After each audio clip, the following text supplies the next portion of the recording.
Now I Well, can, I don't know what happened. I know, well, yeah, these technology sometimes when, it just confuses us every now Yes. and then.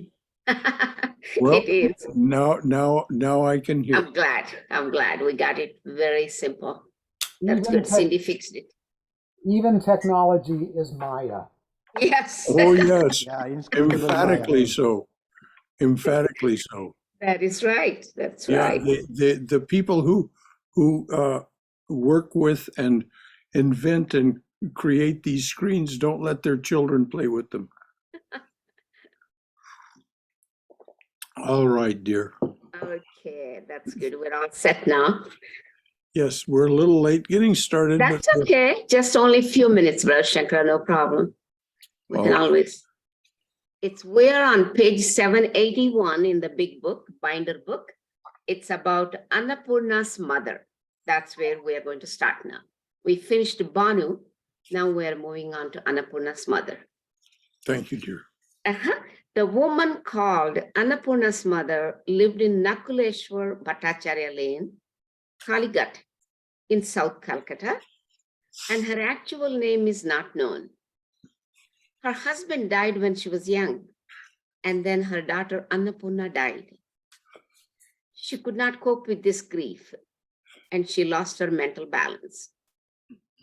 One day, she went with Vijay Krishna Goswami to Dakshineshwar to see Ramakrishna. She sang songs for the master and developed a Madhura Bhava, or the lover-beloved relationship with him. Holy Mother fed her and took care of her when she visited Dakshineshwar. Later, she visited the master. I can't talk now. I'm in class. Later, she visited the master a few times in Kasipur. Gradually, she recovered her mental health and often visited Holy Mother in Udbodhan. On 31st January 1913, Annapurna's mother brought a young woman to the mother in Udbodhan for initiation. She said, "Mother, the world has been pestering me to be taken to receive initiation from you. I could not ignore her. Therefore, I have brought her to you." Holy Mother replied, "How will it be possible to give initiation today? I've already taken my breakfast."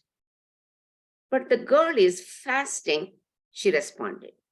"It does not matter at all if you have eaten anything or not."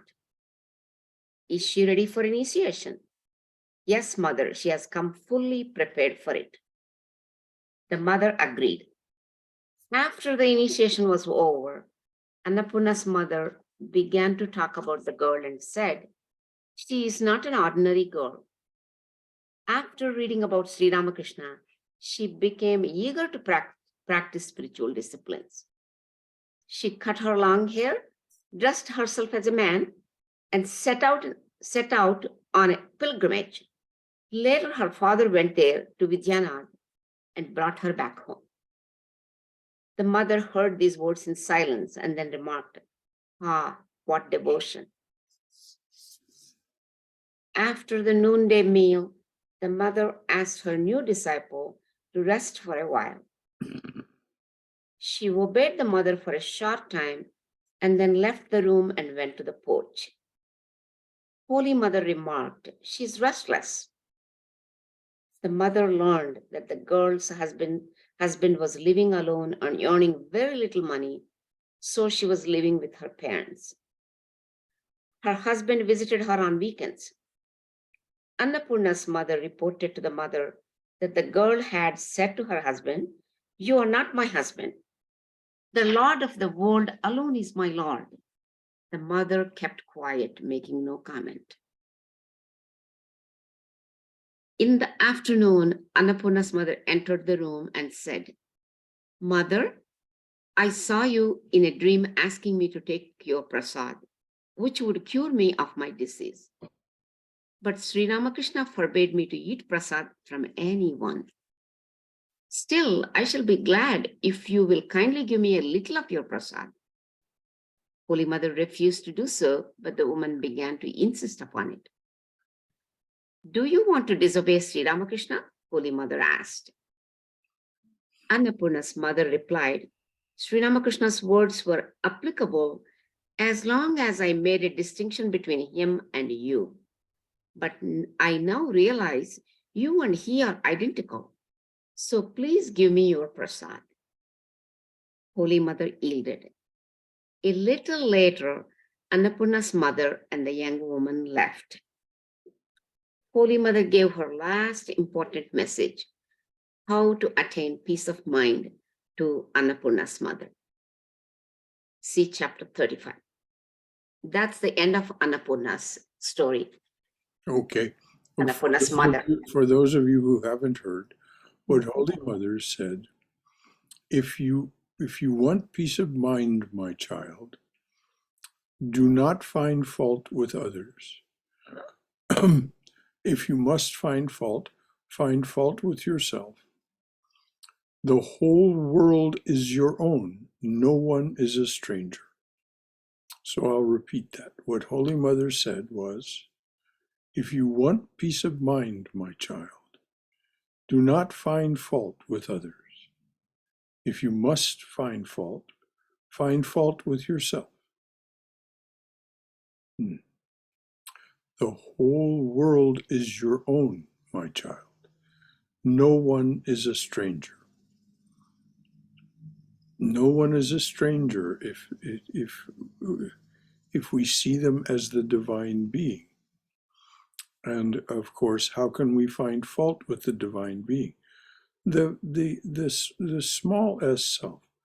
Of course, we can always find fault. But it's like Lord Jesus Christ said, why are you concerning yourself about the mote in your brother's eye and ignoring the log in your own? And so this is the same message that Holy Mother gave. If you want peace of mind, my child, do not find fault with others. And then the reason for this, of course, is that everyone is the divine being, and though their embodiment may have its imperfections, they are themselves not a stranger because they are, in fact, one with you, whether your senses can detect it or not. Any comments or questions about those remarks by Holy Mother or anything else we've been reading and discussing?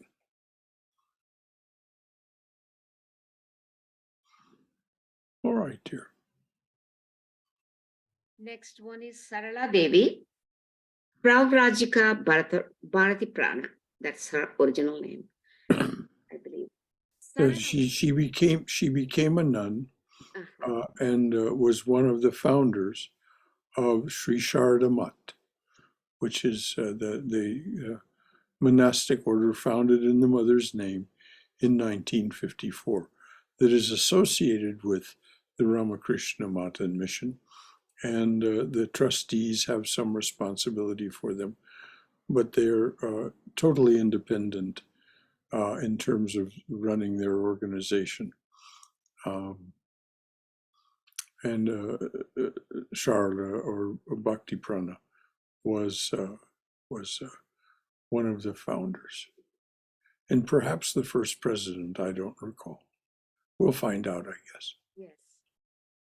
Sarada Devi, Pravrajika Bharati Prana. Bharati Prana. Bharati Prana. Sarala was born in July 1894 in Guptipara, a small town in the Hooghly district on the bank of the Ganges. Her parents were Rajendranath Mukhopadhyay and Sushila Devi. At a young age, she moved to Calcutta to be educated and lived with her mother's family. She first entered a missionary school. Later, when Sister Nivedita School at 17 Bospara Lane opened in 1902, she enrolled there. She met Swamiji a few times with Nivedita and later said, I was then a little girl, so I don't remember much about Swamiji. I remember only that he had gorgeous, well-built features and large, beautiful eyes. That is true. As was customary at the time, she was married as a child. However, she had no interest in family life. She was close to Sister Sudhira, who was a teacher in Nivedita school. So in 1911, with Sudhira's help, Sarala ran away from her family. She moved from place to place. Holy Mother initiated her on Buddha Purnima, the full moon day of Buddha's birthday, in 1911. In 1913, Holy Mother told her, "My child, how long will you move around in this way? Now you stay here and that will help me." One day, Swami Brahmananda asked Sister Sudhira to recruit a young woman to be a nurse in the women's section of the Ramakrishna Mission, home of service in Varanasi. Sudhira was Sarala's guardian and wanted her to be able to support herself. So Sudhira arranged for Sarala to be trained as a nurse in Lady Dufferin Hospital in Calcutta. Golapma, who was very orthodox, objected because Sarala was a Brahmin and would have to care for people of all castes. But Holy Mother said, "What is wrong? She will come back and serve us." The mother blessed Sarala by putting her hand on her head and saying, "My child, don't be afraid."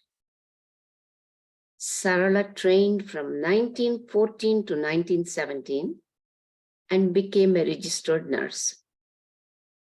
Holy Mother's blessing was fulfilled. Later, Sarala was blessed to care for Holy Mother, Radhu, Yoginma, and Golapma.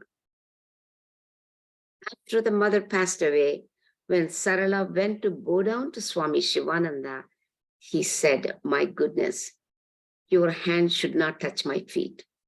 Rather, put your hands on my head. We should cover your hands with gold.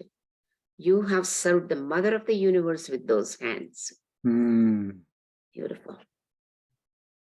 Swami Sharadananda was very fond of Sarala, and he instructed her to live in Varanasi and practice spiritual disciplines.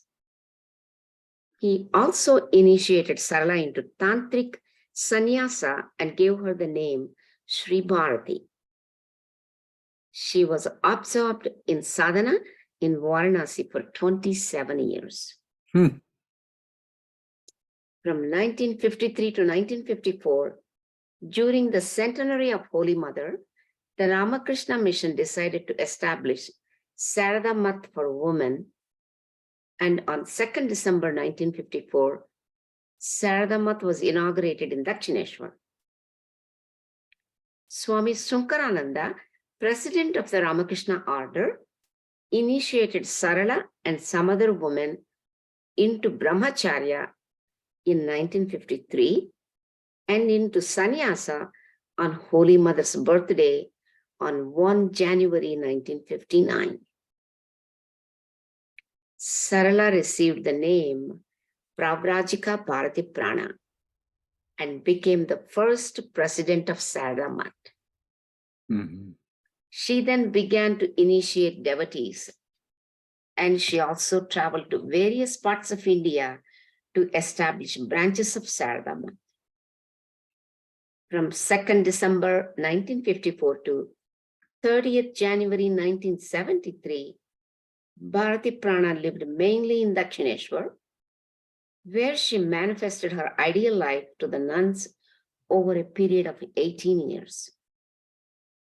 Her steadfast devotion, austerity, humility, punctuality, renunciation, and love inspired all those who came in contact with her. She passed away on 30th of January 1973.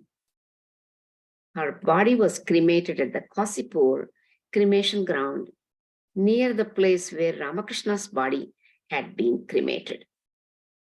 That is about Sarada Devi. Thank you, dear. Hold on just one moment. Sure, Brother Shankara. Sarada Mat has taken a resolve not to establish any centers in, I think, in the West entirely, certainly not in the United States.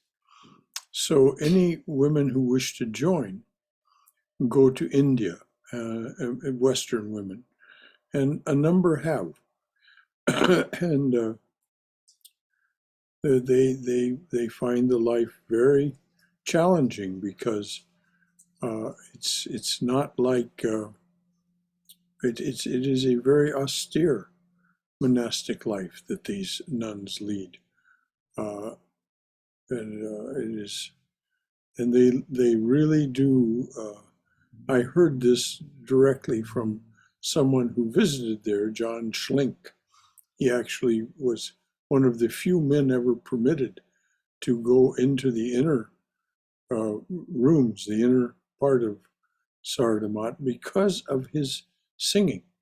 He was a singer and songwriter, and he lived at the Vedanta Society of New York for 53 years.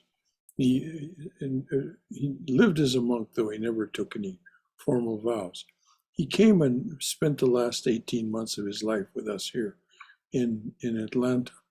So John Schlink told me, I mean, face to face, it wasn't something that I heard that he had said. He told me of his experiences at Sarada Mat. The Sarada Mat headquarters is right next to the Dakshineshwar temple in Dakshineshwar, just 4 miles north of Calcutta. And so they're right there, and of course they participate very much in the life of the Kali temple there, the other Kali and other temples. Just exactly how, I don't know. But anyway, John Schlink was very eloquent in his description of the beauty of the place where they live. Simplicity, but great beauty, great sense of aesthetics. He himself had a great sense of aesthetics. And so he was able to appreciate them, and they appreciated him very much for his, though it wasn't a formal monastic career. As I say, he lived with first Swami Pavitrananda and then Swami Tathagatananda for 53 years at the Vedanta Society of New York at 34 West 71st Street in New York City. Quite a remarkable man. You can find, if you're interested in his music, you can go to a website called johnschlinkmusic.com. Schlink is spelled Schlenck. John Schlenck. And you will be pleased if you go and listen to his music. It's really quite remarkable. Anything else about what we've read, or anything that was just said, or anything at all? Anything from anyone? Namaste, brother. Just a confirmation. Swami Pavitrananda was a disciple of Swami Vivekananda, right? No, Brahmananda. He was Oh. Raja Maharaja's disciple. Oh, He was Swami Prabhavananda's dear friend and brother disciple. oh, And a very, very quiet, soft-spoken man, but very powerful. If you can go and listen to his talks, you can find them on the website of the Vedanta Society of New York. They've made a lot of his talks available there, due to the desire and the willingness to bear the expense by some of his disciples, particularly Amrita Salm and her sister, who were both disciples of Swami. No, I think Amrita was Swami Swahananda's disciple, but her sister was Swami Pavitrananda's disciple. I mean, this is, these centers, like the center there, that is this one of the two centers that Vivekananda himself founded, the Vedanta Society of New York. Not in that location. It was further downtown when he founded it. It's somewhere in the 40s, I think. But now and has been for many, many years in a brownstone at 34 West 71st Street.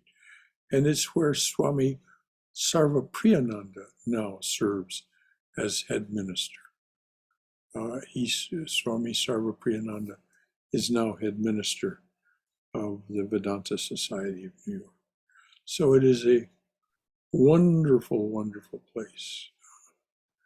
I stayed there many times when I visited New York at the insistence of Swami Tathagatananda that I not stay at a hotel, but that I stay there with the monks. And if you're ever in New York City, please visit there. I mean, it has been graced by the holy feet and presence of many, many great souls over all these decades. I think I visited once, 99, summer of 99 I visited. Yeah, it's a wonderful place. So you would have encountered Swami Tathagatananda. Yes. Yeah. Yes. Yeah, Swami Tathagatananda was quite a Swami himself. Great writer, and well, I won't go off in that direction, but if anybody ever wants to hear some interesting stories about a Swami, just ask me about Swami Tathagatananda. Anything else from anyone before we read on? Yes, brother, this is Jeff. I have a Yes, question. Jim. This is kind of a general question from me being somewhat of a newcomer still, and I'll use that excuse for a couple of years at least. Well, you're doing fine, dear. Don't feel the least bit shy. This is my opportunity to ask about how the nuns are the spiritual names that the nuns are given. I've noticed that they all begin with Pravrajika and they end with Prana. And I know what Prana is, but I don't know what Pravrajika is. And it means great queen. As Swami means spiritual master, it means great queen of the spirit. That's what Pravrajika means. So a Rajika is a queen. Pravrajika is a spiritual queen. So they have the energy of whatever it is. For example, one of the nuns that I knew in Hollywood for many years, her name was Bhakti Prana. And she did have the energy of devotion. She just embodied devotion. Pravrajika Bhakti Prana. And Yoga Prana and Yoga Prana. Many, many, many of the nuns. So the name is given in the same way that Swami is given to the men. Pravrajika is given to the women. And this is not exactly de rigueur or something from the Indian tradition and lineages, but it's very frequently the case that nuns are named Pravrajika something or other. That's all I know about that. Okay, thank you.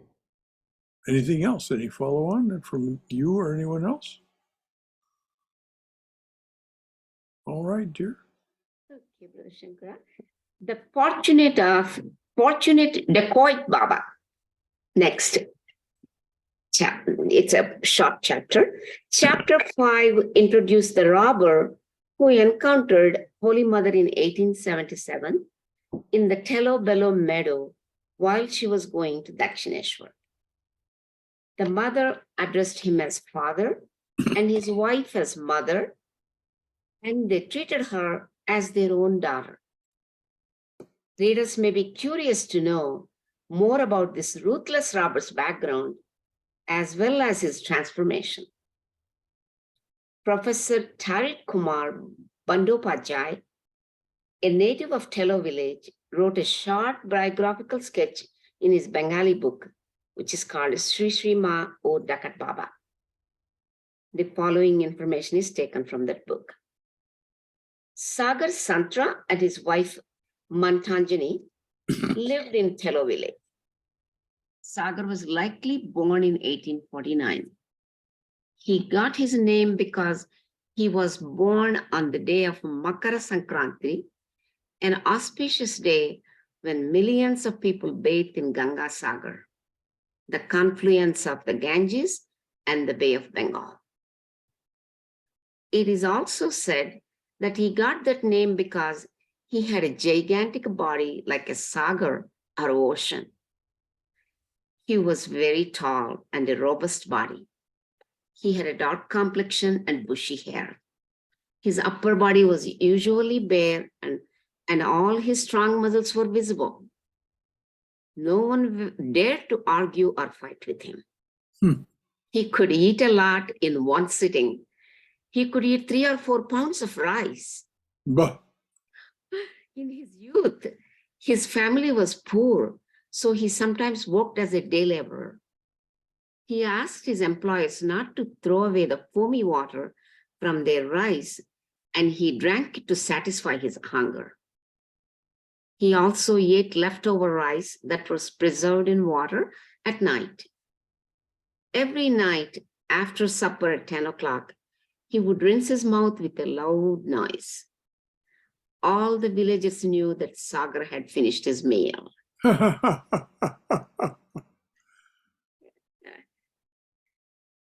Every morning he practiced physical exercises such as push-ups, sit-ups, and so on. He was a skilled fighter with bamboo sticks. He could whirl his bamboo stick around with such speed that he blocked brickbats or stones thrown at him. During exhibition fights with sticks, Sagar could whirl his stick for a couple of hours at a stretch with a tremendous speed. People were afraid when they saw his gigantic figure, skill, strength, and energy. Wherever he went, he tied his bushy hair up with a thin towel and carried his bamboo stick. At noon before bathing, he massaged his body with oil and sat in the sun for some time, rubbing his bamboo stick with oil. On one wrist, he wore a bangle that had been offered to a deity. Sagar was also an expert tree climber. In summer, many people made their living by producing molasses from palm juice. They collected the juice by making cuts in the small palms and setting earthen jars below the cut. Juice would drip throughout the night. Very early in the morning, when people were still asleep, Sagar would climb the trees and steal the palm juice, which he drank. Sagar was an expert fisherman. When the Damodar and Mundeshwari rivers flooded during the rainy season, Sagar caught fish with a fishing net, a bamboo trap, and a fishing rod. Sometimes he spent the entire night fishing. In the morning, he would send his wife to sell his catch in the neighboring villages. When the water subsided, Sagar cultivated the land and grew rice in the rainy season and legumes in the winter.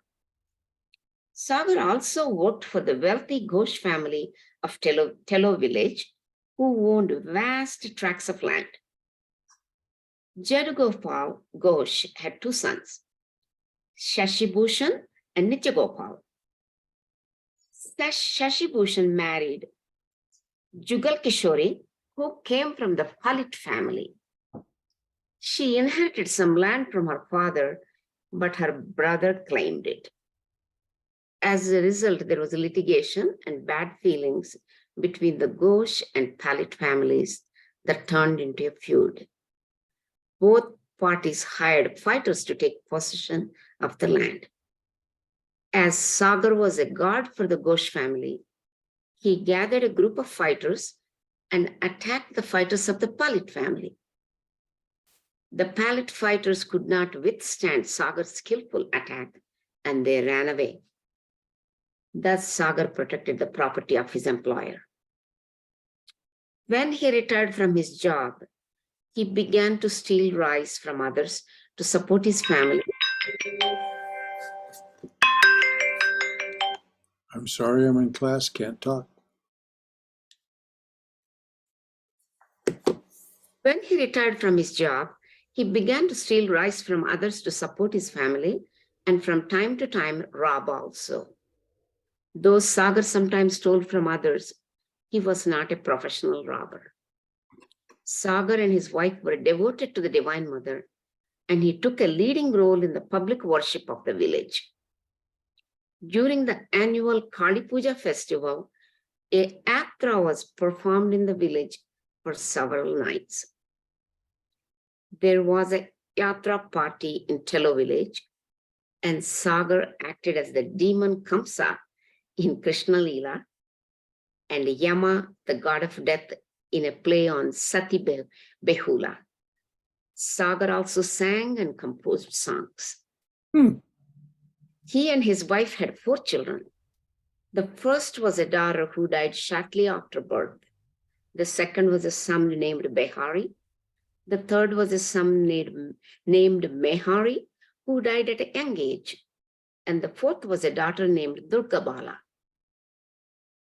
According to the Ramakrishna Punte, Sagar sang to Holy Mother when he and his wife escorted her to Tarakeshwar.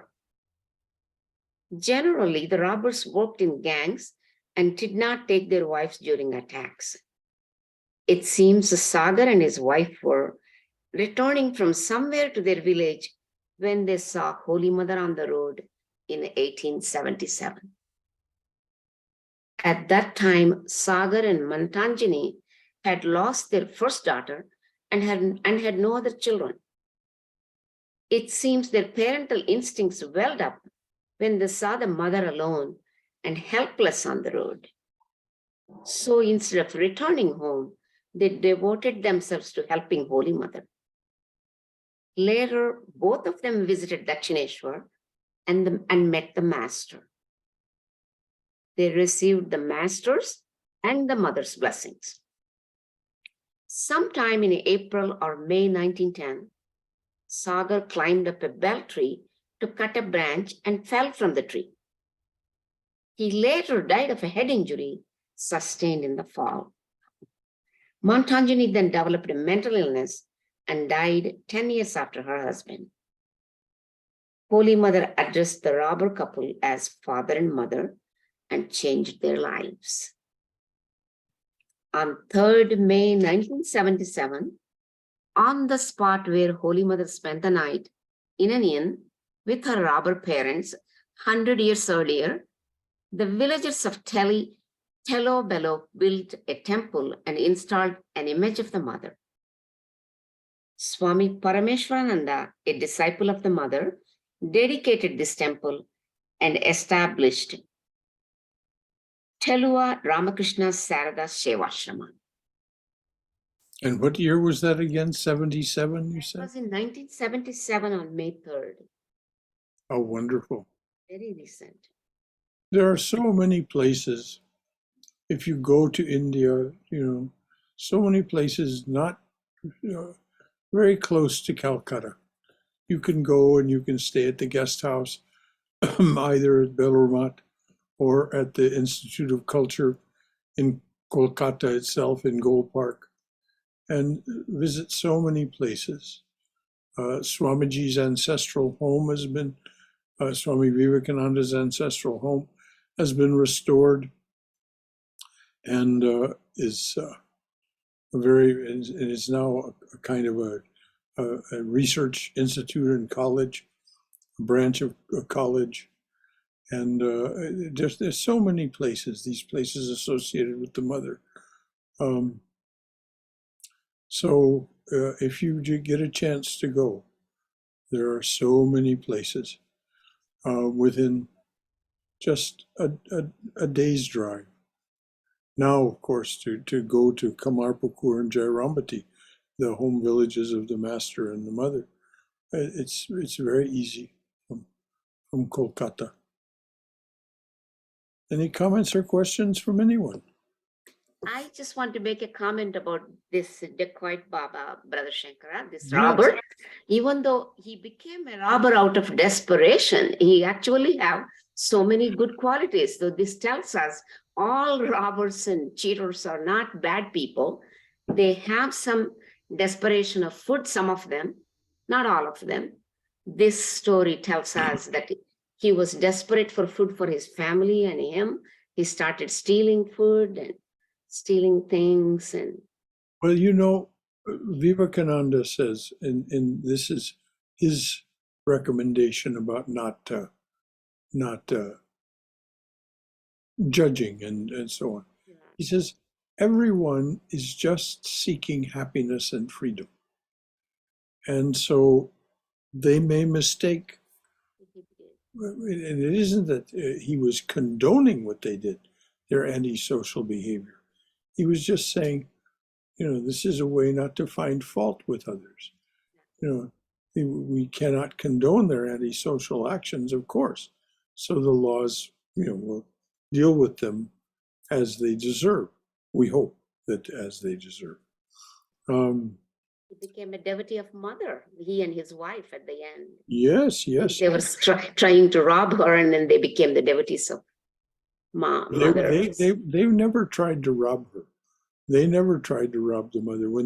When they encountered her in the darkness of the night, that night, in the Telobelo meadow, she was all alone by herself, completely helpless.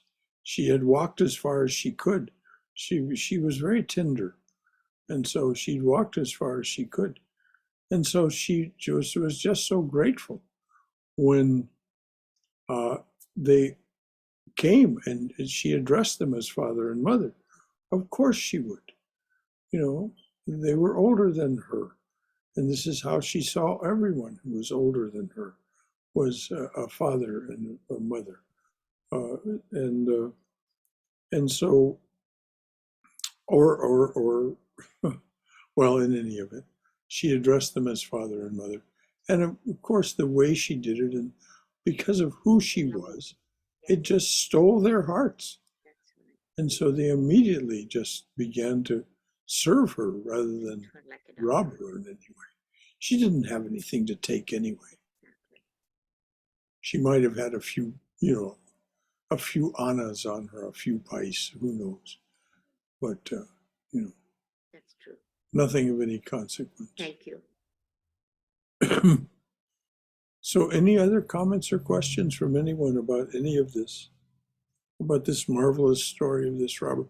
And how wonderful that this man researched this all out and told this story.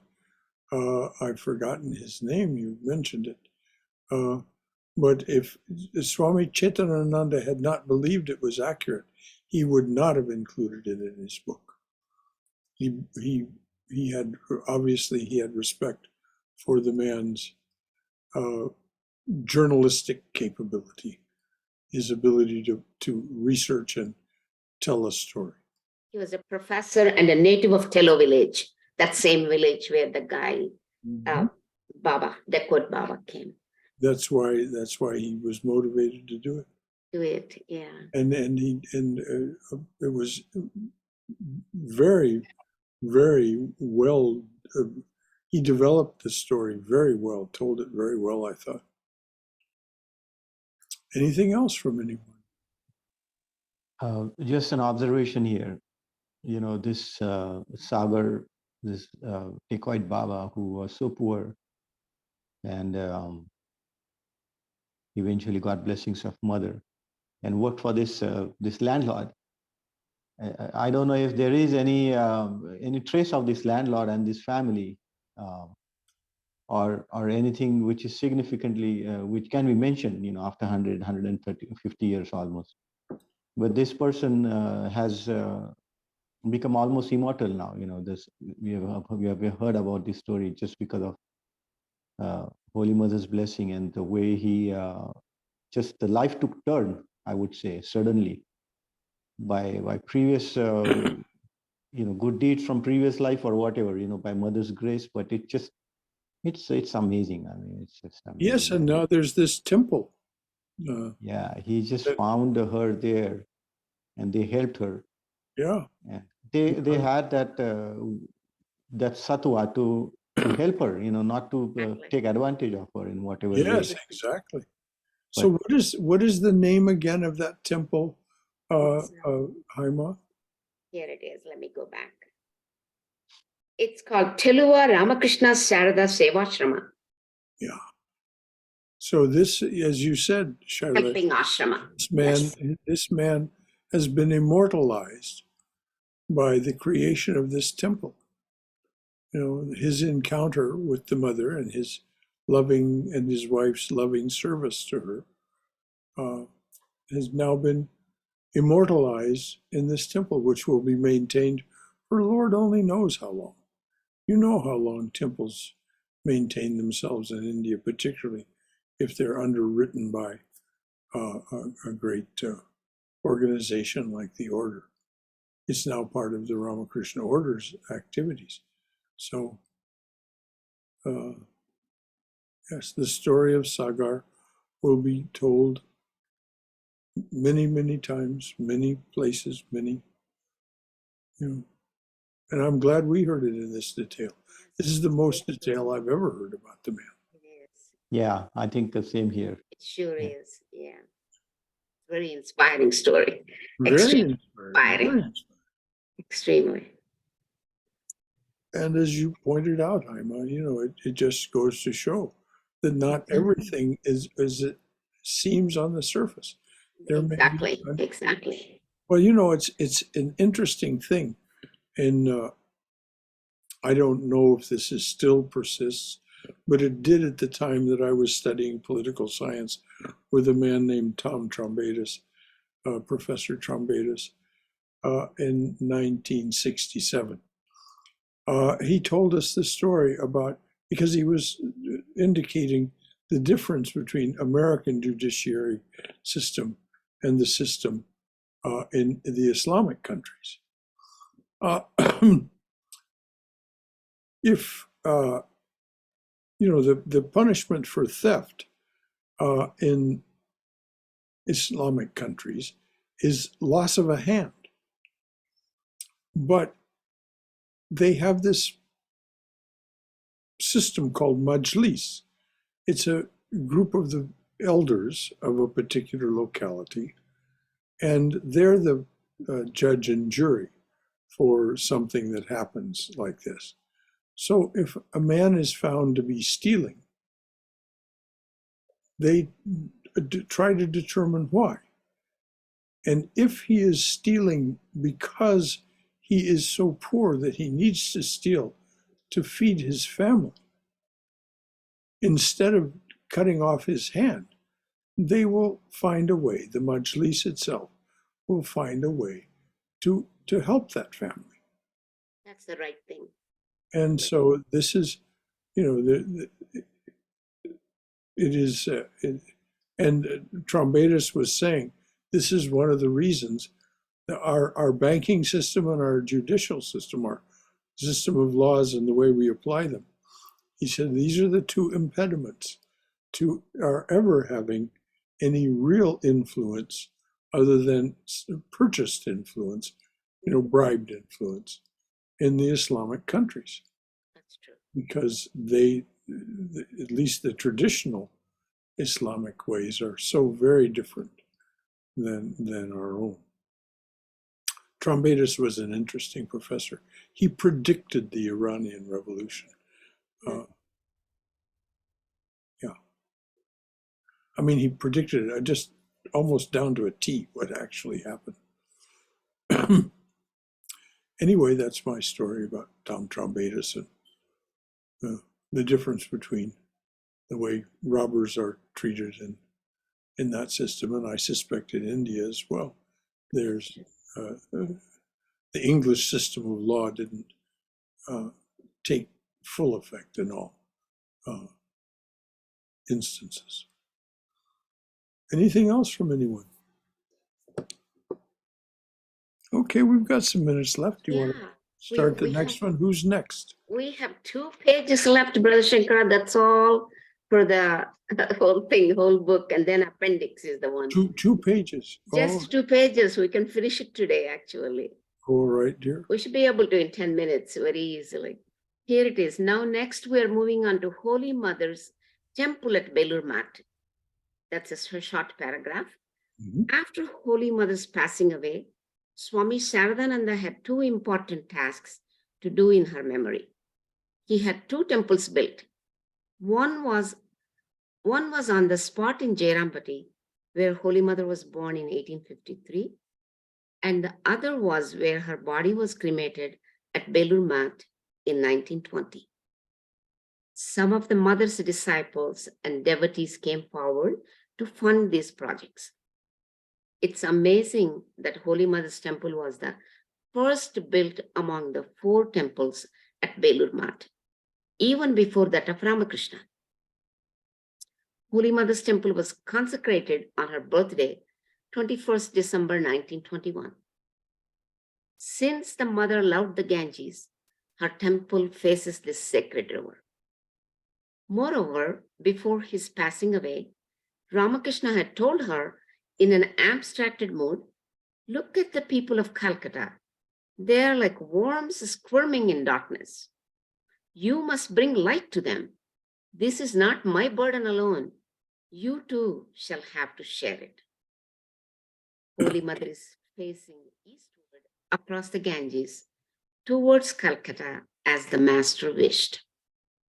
That's about Holy Mother's temple at Belur Math. And again, if you ever do go to India, if you ever do go on pilgrimage to India, be sure and visit Belur Math and the 4 temples there. Holy Mother, they're all beautiful, of course, as is the main temple, the one built in 1938, finished in 1938. That's the main temple. But then there's the 4 principal players in this drama of Sri Ramakrishna's Leela. Sri Ramakrishna himself, Holy Mother's temple, Vivekananda, and Brahmananda. All of them are beautiful. But Mother's is sublime. It is sublime. It's just, there's just a feeling when you go in that temple. It's a small temple, it's not a big place. But, if you're there, if you're, on a day when there aren't thousands of people there for some event, you can go and essentially be alone. There's oftentimes, there's one of the Swamis doing some work there and so on. But Swamis or Brahmacharis. But you can be alone there, and it is sublime. There is this, the word sattva is used. Yes, it is just full of sattva.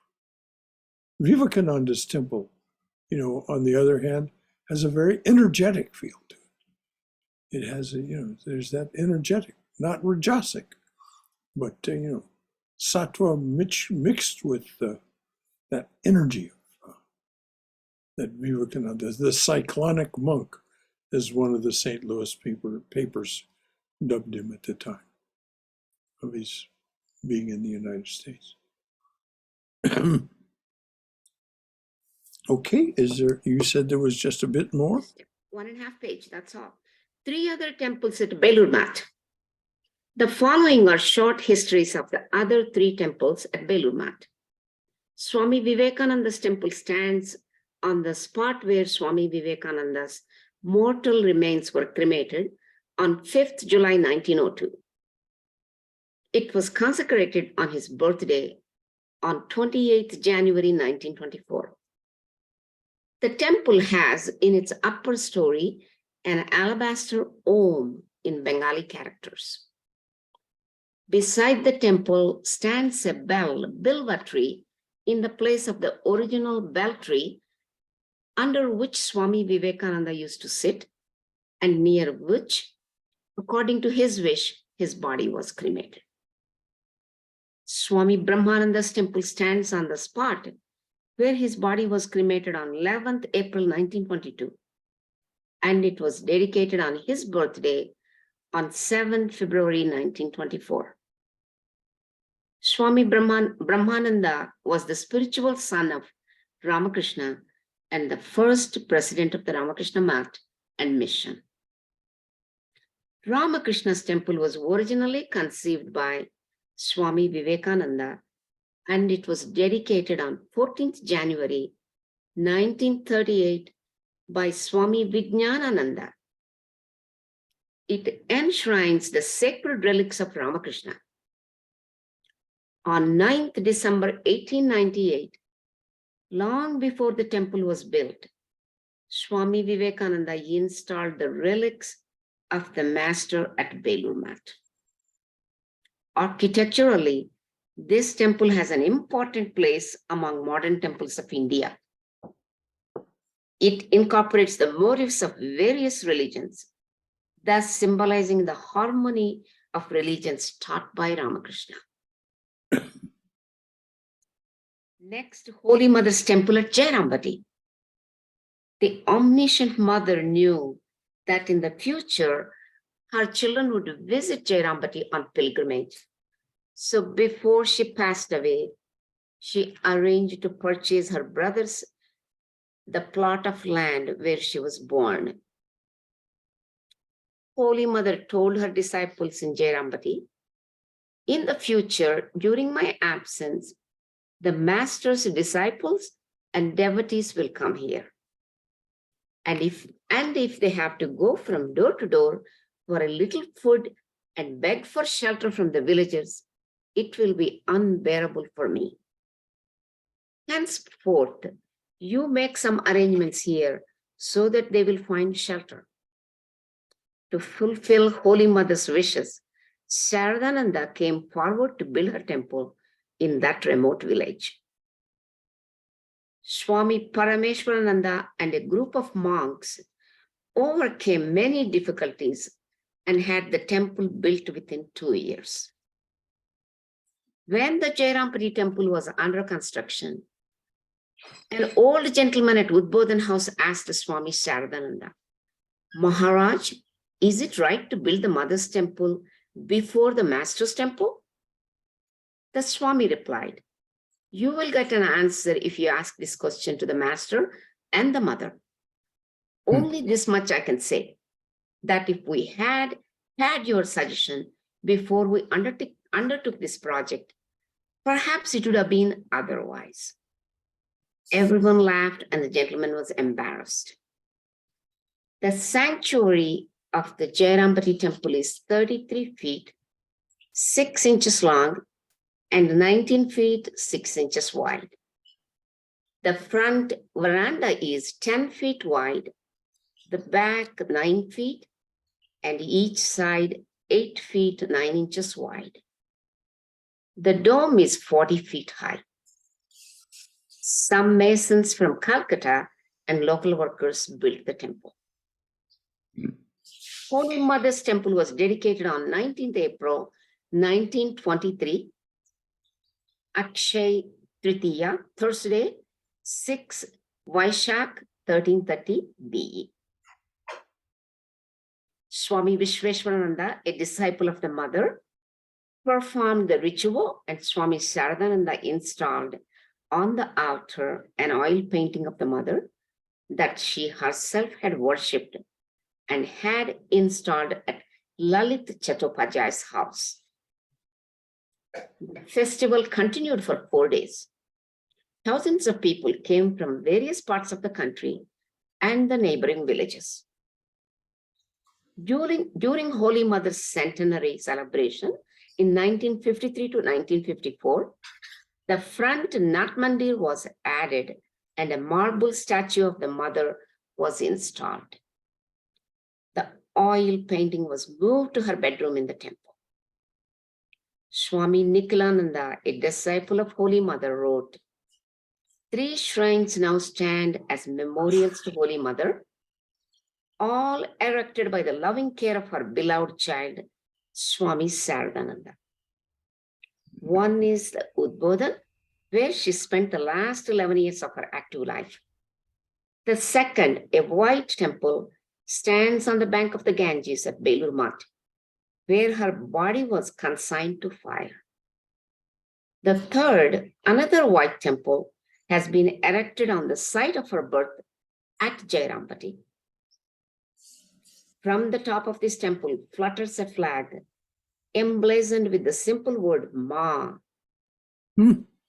reminding her devotees from far and near of her repeated assurance that she would stand by them till their hour of liberation, and recalling to them her words of benediction. Ma, ma, As- ma, ma, ma, ma, ma, bole. Sharada Devi, Devi bole, ma. We sing that every Tuesday and Saturday before we read the Chandi hymns. Yes, indeed. Yes, from the Chant top the of mother's name. Yes, one more time I'll read. From the top of this temple flutters a flag emblazoned with the simple word Ma, reminding her devotees from far and near of her repeated assurance that she would stand by them till their hours of liberation, and recalling to them her words of benediction as follows: I am the mother of the virtuous. I am the mother of the wicked. Whenever you are in distress, say to yourself, I have a mother. And that is the end of this whole book. We have appendix. I feel just got her blessings so much while reading this book, Brother Shankara. It's just so inspired. What does the appendix, what is the appendix? There's the first 3 photographs of Holy Mother. Ah, It has photographs and a little description of the photographs. I'll be that's happy. fine. We needn't Next. concern ourselves. Yeah, just 2 pages, 3 pages. Anyone who wants that can- can get themselves a copy of the book. Yes. So we have finished So much. Thank you so much for letting me read this book. on the last day of January 2023. We have finished the book. So now, starting next week, we'll take up the Gospel of Sri Ramakrishna. And the name Swami Nikhilananda was mentioned.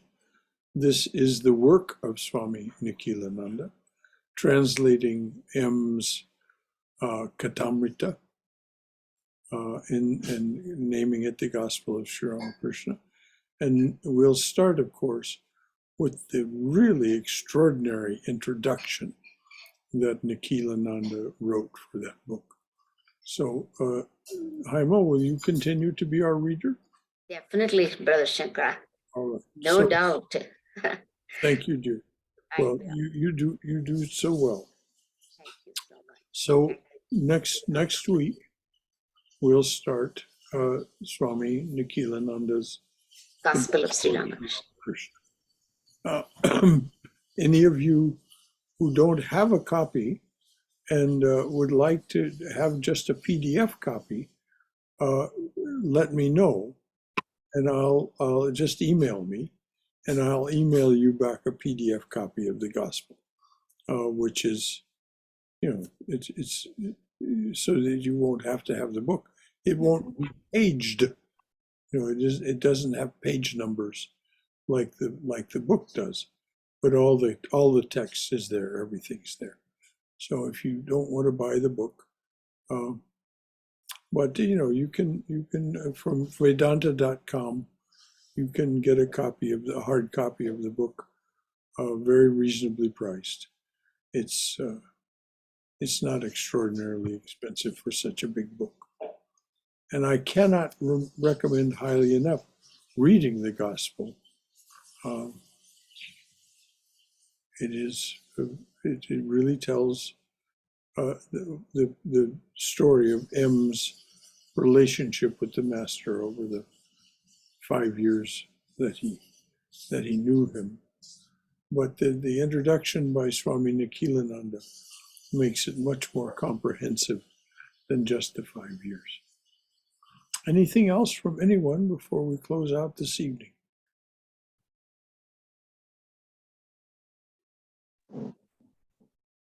All right, dears. Om Hari Om.